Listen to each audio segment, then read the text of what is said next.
Hey everyone, Joe with G with Touch of the Brush Model Weathering, and welcome to this July update of 2021. And I am working with a phone instead of a camera, so you're not going to go all the pretty music and intro. My computer's sort of been down recently, and now I work nights, so it's been a real different kind of schedule for me, and I am working my hardest to try to find the time or at least work a schedule out to where I can work on videos and on the layout. And so with the difference in scheduling, I have a few videos that are delayed, including a weathered video of me weathering a factory for the Bell Community Branch. And also I've done a lot of scenery work on the layout. And also I have some scenery work that I've been working on the upper layout, which we'll get to soon. So for July, I've been very busy with one project, but 3 locomotives, and that's the Chicago Northwestern operating series by Scale Trains. And I've been adding a lot of detail to these locomotives. And with I received this project right before I started on the railroad. And thank goodness my client is very, very patient, because he was a railroader himself, so he understands my schedule. But it's very time consuming working with this Scale Trains detail kits, and so I have 3 of them that I'm working on right now, so it's been very busy with that. And I've been just trying to putter around the layout and around the workspace, trying to make it a better workspace. I'm just looking at the train, make sure it's on the tracks. This train's been going around at least 20 times already without derailments, so I feel that my track work is pretty darn good. I'm not the best at track work, I will definitely admit that, nor with wiring. That's another weakness of mine that I'm definitely working on. But we'll look at the layout in a few minutes here. Also with the Touch of the Brush Model Weathering, as far as new clients are concerned, due to my scheduling, I'm probably right now going to be just concentrating on weathering. And so I am really looking forward to working more on the weathering aspect of the business more than detailing or custom painting. But if you have a custom painting or some detailing work, we could work something out. It may take me a lot longer to do those particular projects, and I know when it comes to weathering, I can, or even decal work, I can definitely get that completed a lot faster than if I was working on detail parts and detail kits, as well as custom painting. I'm going to pause the video here because I'm going to show you something that I'm going to grab right over here in a minute. Okay, I am back. I have an AccuRail kit here, and what I am going to be doing with this particular model, this is going to be great. Oh man, he gave me a pen too. What a sweet guy. Yankee Dabbler West. They gave me a pen, but it comes with this, and it works. That's great. So anyway, I got distracted. This is a detail kit. It's a Rock Island car. Now you recognize here, and it's probably reversed, but it says C&W. This car is going to be created. It's going to be the detail parts are going to be added to it. I know I talked about detail parts, right? And it's going to be weathered for JC's Rip Tracks Down and Dirty Weathering contests. And I finally entered a contest for the first time ever as far as doing something like this. So this will be interesting. And the contest is great.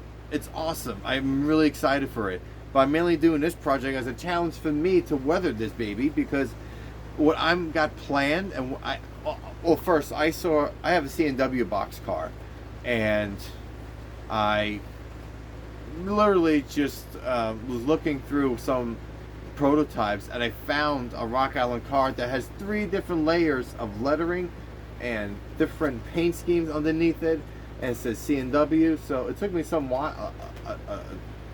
amount of time to find this box car to weather it, and I'm like, oh man, this would be cool. So it's more of a challenge for me than it is for a contest.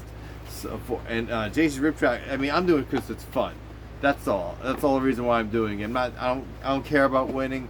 This AccuRail kit is a challenge for me because I'm really excited for it. And I think it'd be a great time. And so yeah, I'm looking forward to doing the contest with JC. That'd be great. Also, I would say I don't think there's that much else to really talk about. I've been really busy, and again, I've been delayed with videos because my computer has been down, and we have another computer that we actually installed the video programming, video editing software. So hopefully I can get started on those videos and maybe stay up in the middle of the night instead of going to bed and work on those videos. So anyway, guys, let's check out the layout, see what I have, show you what I've done so far on both layouts. So I'm not sure if I showed anybody this, but here's the building that I weathered. Old factory building there. And there's a dirt road that goes across the tracks. The Safeway building I originally purchased last year. And it has some weathering on it. Needs a new rooftop. My buddy made this building here. And this is going to be, it needs some more detail work, some parts added to it to finish up the building. I have them, but I need more pieces to finish. And that's going to be for the grain, spot for the grain. Some of the buildings here, not much else has gone on here except for the lighting underneath. I got some new lighting. Highlight by, well, this LED strips is, I believe it's Hit Light or Highlight. It's My Railroad. Steve Brown from It's My Railroad. He's the one that recommended these lights, and I really like it. I mean, they look freaking awesome. He wasn't kidding. I mean, look, it's super bright.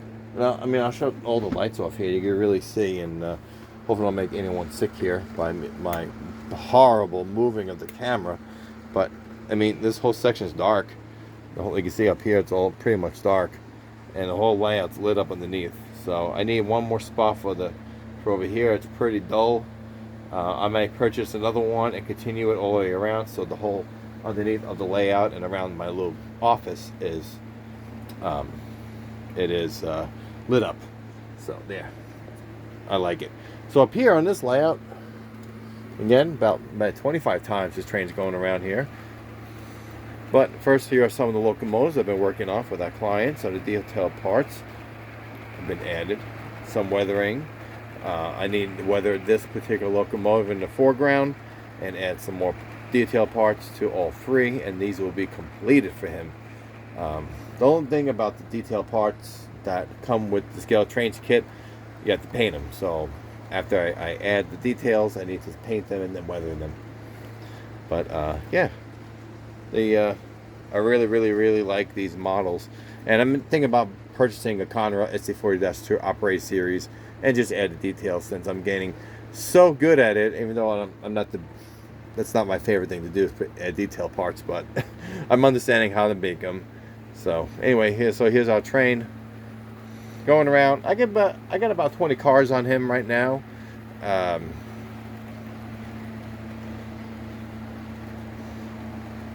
Yeah, 20 cars. I could probably do 25, 30, depending on the sizes. I'll probably do like 30 coal cars when I build up my coal train. I'm going to build up a Conrail coal train, just so there's the spoiler alert, I guess you call it. But some wiring needs to be done. Like I said, it slows down here. I just want to test the track. I have one little kink in the curve. The 6-axle locomotives, they don't like it so much, so I have to fix that. But it's not too bad. It's besides that. So we're gonna add this light here. Add some brightness. So here, I've been adding some base scenery. I've been using some of the old diorama stuff that I use for my clinics, and I'm going to be added to it. This whole section here is going to be a winter scene. So we're going to come out of Popalopan Creek, inspired scene here. It comes over the bridge, and the train's going to come around, and there will be a view blocker right here, and then all here will be a snow scene, trees, rock cut in the background, and in the foreground this will be taken out right in the front here and lowered to give some height to the layout.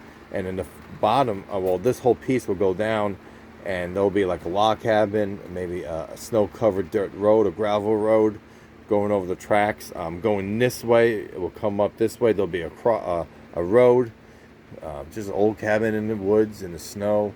Just something, just really just nostalgia of winter, you know. I think it looked really nice. And then over here, where this little mountain is, again, everything will be joined together. Some stuff is separate, some stuff will be taken off if I needed to paint it and do scenery work. Right here will be a overpass that comes up to this way, so probably hook into here and go this way across. So you have this whole diorama scene of the train going across, going through the snow scene, and then comes out here into basically a station scene. The passenger cars are right there, and this will, I'll come around here and show you. Sort of dark, but right here will be the whole layout. This is all you'll see of the entire layout. Will be right here. That's all you'll see. You can see inside it, but that'll be all. This will be all blocked in by backdrops, and obviously over here be trees and everything, and you see this really nice scene of the station, and again, double main line. So you can see there. See how it slows down the train when it comes around. But yeah, it's good. That's gonna look really nice once I get all the scenery done and stuff. The train's coming around the corner, boom, and there it is in front of you. All right, so here we're going back, and there'll be the switch here. Will come off, and it'll be just like a siding per se, and with the track coming along here this way here, this will be a street running section. So I'll have buildings, half buildings in the foreground, in the front, half buildings in the foreground, and behind this, where this track is, will be like almost like a tunnel, but it looks like it's going underneath the streets. The train's going underneath the streets, and all along here, along these walls, I mean against the windows, it'll be huge flat backdrop full of building flats. They'll be lit up, and over here will be some more buildings that will be stacked up, so it look like there's some depth, forced perspective, as you can say, on each side of here. So it looks like it's just a big city scene, even though there's not much to it. So that's going to be the layout, and obviously over here will be a tunnel that comes over here. And this is curved, this the way naturally the track looks. I like the curve, and it reminds me of State Line Tunnel, so I'll recreate State Line Tunnel right over here. And when the State Line Tunnel, when the train goes through State Line Tunnel, it comes out of Papalopan Trestle, the tunnel out of Papalopan Creek here, and into the little scene in New York, which would be the fall. So that's pretty much it, guys. Been doing some work here and there when I can, and I appreciate everybody's patience, and thank you for joining me on this journey. This is Joe G with Touch of the Brush Model Weathering. You guys have a great rest of your summer, and we'll be back in the fall.